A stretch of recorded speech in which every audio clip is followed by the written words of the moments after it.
और शाहजहां शेख की कस्टडी लेने पहुंची सीबीआई की टीम खाली हाथ लौटी है। सीआईडी ने सुप्रीम कोर्ट में अपील का हवाला देकर शाहजहां शेख को सीबीआई के हवाले करने से इनकार कर दिया है। तो ये बड़ी अपडेट इस वक्त की हम आपको बता रहे हैं, जहां शाहजहां शेख की कस्टडी लेने के लिए सीबीआई की टीम पहुंची थी, लेकिन सीआईडी जो कि दूसरी जांच एजेंसी है, उसने इस पूरे मामले को सुप्रीम कोर्ट में होने का हवाला देकर शाहजहां शेख को सीबीआई को सौंपने से इनकार कर दिया है। आपको बताएं, कलकत्ता हाई कोर्ट की ओर से सीबीआई को यह कहा गया है कि आप शाहजहां शेख को गिरफ्तार कर लें, लेकिन अब बीच में रोड़ा सीआईडी की ओर से अटकाया जा रहा है और हवाला दिया गया कि मामला सुप्रीम कोर्ट में हम आपको सौंप ही नहीं सकते हैं। अब इस पूरे मामले में सीबीआई की एंट्री हो गई है। सीबीआई कल घंटों घंटों इंतजार करती रही, लेकिन उसके बावजूद शाहजहां शेख को अपने साथ ले जाने में नाकामयाब रही है। अब दरअसल ये मामला दो जांच एजेंसियों के बीच का होता दिखाई दे रहा है, सीबीआई वर्सेस सीआईडी का। 13 करोड़ की संपत्ति कुर्की की जानकारी जो है वो सामने आ रही है शाहजहां शेख की। सीआईडी का शाहजहां शेख को आपको बताएं कि सीबीआई को देने से इनकार हो गया है।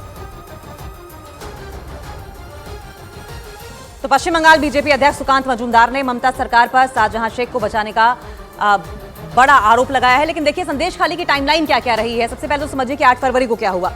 5 जनवरी से शुरू करेंगे। नॉर्थ 24 परगना में शाहजहां शेख के ठिकानों पर ईडी ने पहले छापा मारा और उसके बाद शाहजहां शेख के समर्थकों ने ईडी की टीम पर अटैक कर दिया था। कई पुलिस वाले घायल भी हुए थे इसमें। फिर 8 फरवरी को संदेश खाली की महिलाओं ने शाहजहां शेख पर यौन उत्पीड़न का भी आरोप लगाया। शाहजहां शेख पर संदेश खाली में जबरन जमीन हड़पने को लेकर प्रदर्शन भी किया गया। संदेश खाली के कई इलाकों में धारा 144 लागू कर दी गई। 10 फरवरी को माहौल न बिगड़े इसलिए धारा 144 लागू की गई। वहीं 12 फरवरी की अगर बात करें तो बंगाल के गवर्नर ने संदेश खाली में पीड़ितों से मुलाकात भी की। 13 फरवरी को अगले दिन कलकत्ता हाई कोर्ट ने मामले में सुओ मोटो कॉग्निजेंस यानी स्वतः संज्ञान लिया। 13 फरवरी को हाईकोर्ट ने एक हफ्ते में रिपोर्ट दाखिल करने के निर्देश दिए। 14 फरवरी को संदेश खाली जाने के दौरान बीजेपी नेताओं की पुलिस से झड़प हो गई। वहीं 15 फरवरी को सीएम ममता बनर्जी ने संदेश खाली पर विधानसभा में एक बयान दिया। 17 फरवरी को बंगाल पुलिस ने टीएमसी नेता शिबू हाजरा को गिरफ्तार किया। सुप्रीम कोर्ट ने संदेश खाली मामले में दायर याचिका खारिज कर दी। 19 फरवरी को यह घटनाक्रम हुआ। वहीं 20 फरवरी की बात करें तो कलकत्ता हाईकोर्ट ने बंगाल सरकार को फटकार लगाई और हाईकोर्ट ने शाहजहां शेख को पेश करने के आदेश भी दिए हैं। और 21 फरवरी को बंगाल के डीजीपी ने संदेश खाली का दौरा किया। तो आपको बताएं, हाईकोर्ट ने कहा है कि सीबीआई ईडी गिरफ्तार कर सकती है आरोपी शाहजहां शेख। फिलहाल गिरफ्तारी की बात उठ रही है, लेकिन सीआईडी जो है वो सीबीआई को हैंडओवर करने को शाहजहां शेख को मना कर रही है।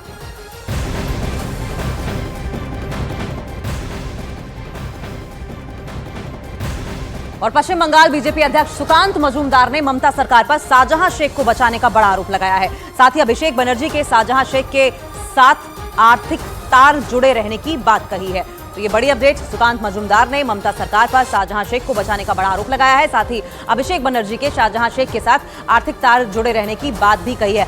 अभिषेक बनर्जी ममता बनर्जी के भतीजे हैं और ऐसे में जिस तरीके से शाहजहां शेख पहले तो फरार चल रहा था और उसके बाद फिर ईडी को गिरफ्तारी करने से रोका गया और अब सीआईडी मना कर रही है। और यही वजह है कि बीजेपी लगातार इस बात के आरोप लगा रही है, क्योंकि तार जुड़े हुए हैं शाहजहां शेख के और इसीलिए ममता सरकार जो है वो शाहजहां शेख को बचाने की कोशिश कर रही है। वहीं टीएमसी नेता और ममता सरकार में मंत्री उदयन गुहा ने बीजेपी पर केंद्रीय जांच एजेंसियों के दुरुपयोग का आरोप लगाया है। इसका काम है तो स्टेट का देखने का है।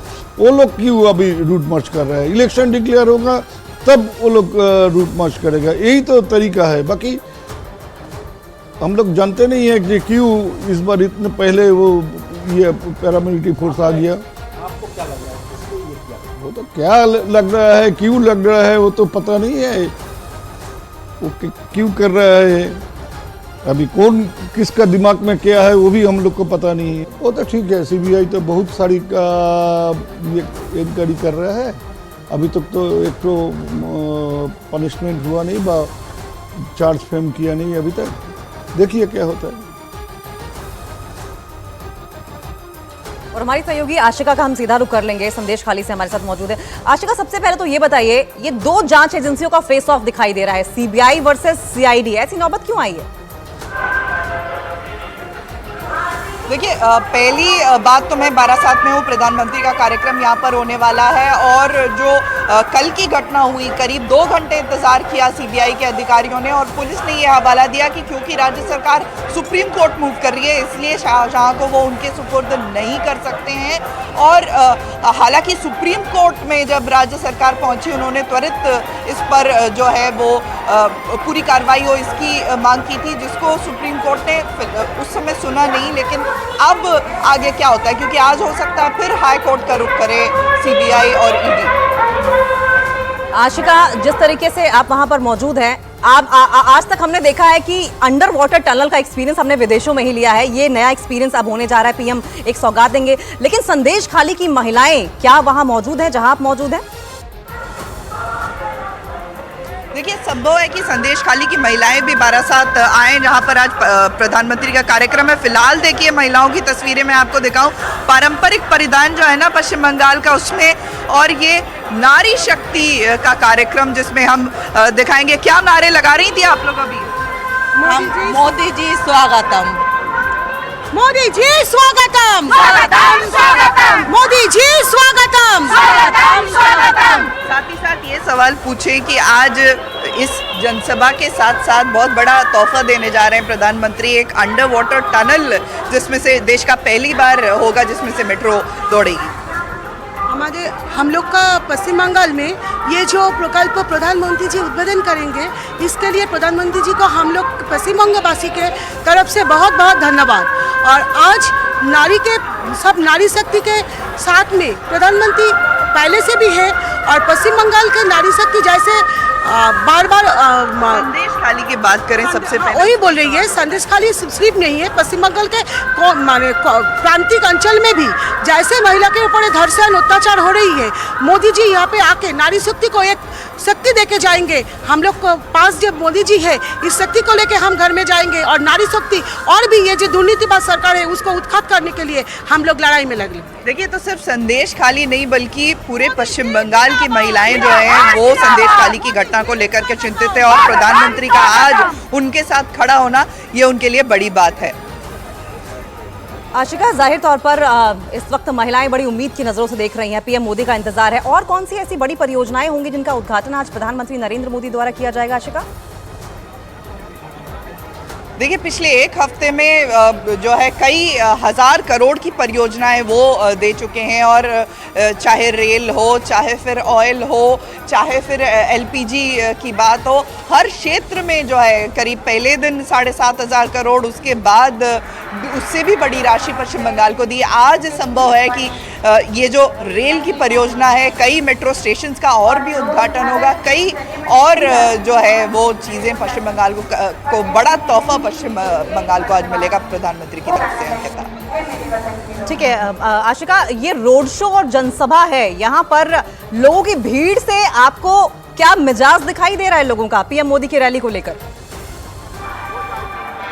देखिए एक बार कैमरा घुमाकर मैं दिखाना चाहूँगी कि अभी जो है 8 भी नहीं बजे हैं और आपको तस्वीर जो नज़र आ रही होगी कि ये मैदान अभी से भरने लगा है। महिलाएं दूर दूर से आई हैं और फिलहाल प्रधानमंत्री के आने में काफ़ी समय है भले, लेकिन देखिए यहाँ पर जो लोगों में उत्साह है, कोई तस्वीरें खिंचा रहा है।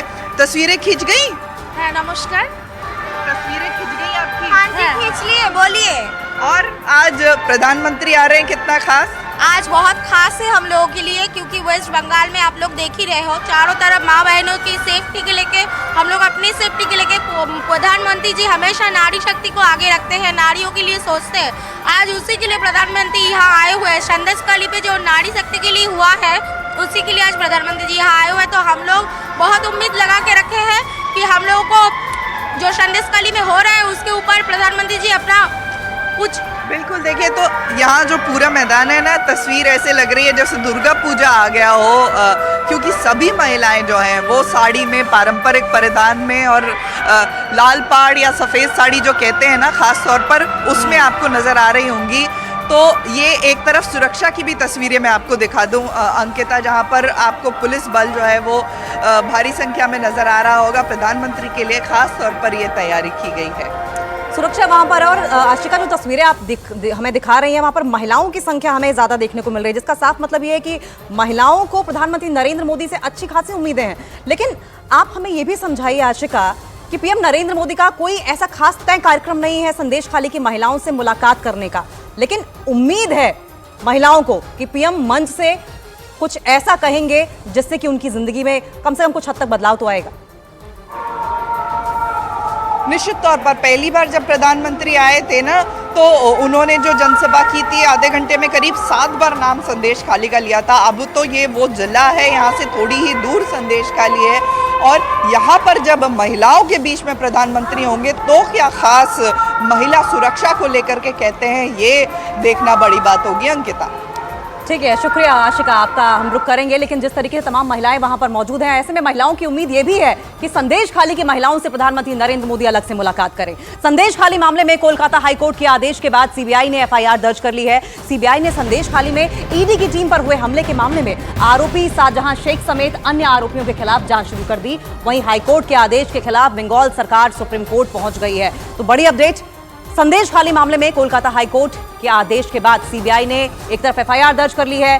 सीबीआई ने संदेश खाली में ईडी की टीम पर हुए हमले में और इस पूरे मामले में आरोपी शाहजहां शेख समेत अन्य आरोपियों के खिलाफ जांच शुरू कर दी। वहीं हाईकोर्ट के आदेश के खिलाफ बंगाल सरकार सुप्रीम कोर्ट पहुंच गई है, और अब सिचुएशन ये आ गई है कि सीबीआई वर्सेस सीआईडी देखने को मिल रहा है। जहां कोलकाता हाईकोर्ट के आदेशानुसार सीबीआई गिरफ्तार करने पहुंची थी, हैंडओवर लेने पहुंची थी शाहजहां शेख का, वहीं सीआईडी ने यह कहते हुए मना कर दिया है कि बंगाल सरकार ने तो मामला सुप्रीम कोर्ट में पहुंचा दिया है। अब क्योंकि मामला सुप्रीम कोर्ट में है, तो ऐसे में हम सीआईडी आपको यानी कि सीबीआई को शाहजहां शेख को हैंडओवर नहीं कर सकते हैं। तो सीबीआई वर्सेस सीआईडी देखने को मिल रहा है।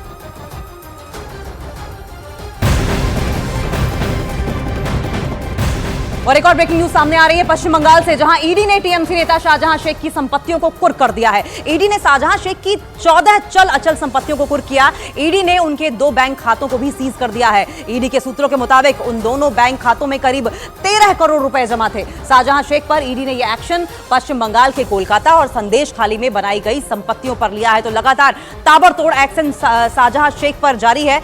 अब आपको बताएं कि ईडी ने टीएमसी नेता शाहजहां शेख की कई ऐसी संपत्तियां हैं जिनको कुर्क किया है। ईडी ने शाहजहां शेख की 14 ऐसी चल अचल संपत्तियां हैं जिन्हें कुर्क किया।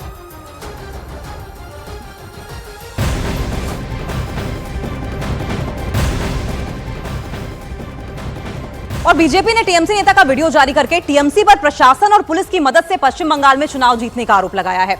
यह वीडियो जारी किया गया जिसमें टीएमसी नेता मलय मुखर्जी प्रशासन और पुलिस की मदद से लाखों वोटों से जीत दर्ज करने की बात कह रहे हैं। तो बीजेपी ने यह वीडियो जारी करके मलय मुखर्जी पर सीधे तौर पर वोटों में धांधली करके अपनी जीत दर्ज कराने का आरोप लगाया है। टीएमसी पर प्रशासन और पुलिस की मदद से चुनाव जीतने का आरोप लगाया गया।